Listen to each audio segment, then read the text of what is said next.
দেখো গাইস, এই যে আমার হেয়ারটা দেখছো পুরো লং, কিন্তু এই হেয়ারটা আমার খুব শখের ছিল। খুব শখের ছিল না, এখনও আছে, কিন্তু এটাকে আমি যত্নের কারণে আজ আমি এটাকে এতটুকু করে নেব।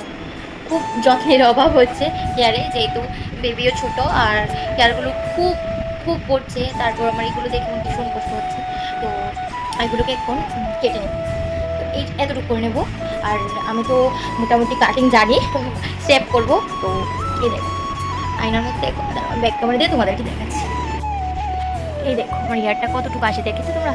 এই দেখো এবারে এতটুকু আসে, আর পিছন দিকে তো আরও আসে। পিছন দিকে দেখো, লাস্ট একটা স্মৃতি রাখছি ভিডিও করে।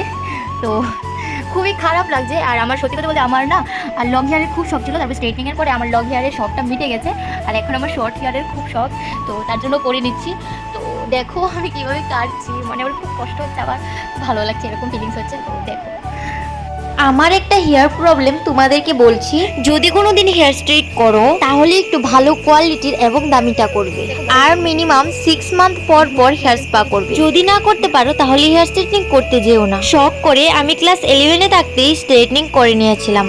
আর আমি তো তখন ইনকাম করতাম না, আর তখন ছিল স্কুল লাইফ, তো বাড়ি থেকেও প্রচুর টাকা আমার উপর খরচা করতে হতো, তাই আর নিয়মিতভাবে হেয়ার স্পাটা করতে পারলাম না। তারপর থেকে শুরু হয় আমার হেয়ার ফল। তারপর আমার হেয়ার ফলটা অনেক দিন থেকে যায়। নিয়মিতভাবে অনেক কিছু দেওয়ার পর তারপর আমার হেয়ার ফলটা আবার কমে। বিয়ের প্রথম হেয়ার ফলটা আমার একদমই ছিল না। তারপর বেবি হওয়ার পর আমার আবার হেয়ার ফল শুরু হয়। আর এই হেয়ার ফলটা শুরু হওয়ার কারণ আছে। কারণটা হলো আমি এখন খুবই বিজি থাকি, তার জন্য আর তেমন যত্নটাও হয় না। তাই আমি এক প্রকার বাধ্যতামূলকই হেয়ারটা কাটলাম।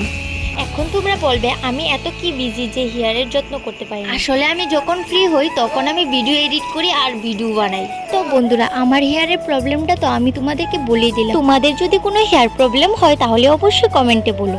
আমি যদি হেয়ারের কোনো সাজেশন জেনে থাকি তাহলে তোমাদের অবশ্যই রিপ্লাই করে দেব। তোমাদের ভিডিওটা ভালো লাগলে অবশ্যই লাইক কমেন্ট শেয়ার করে দিও।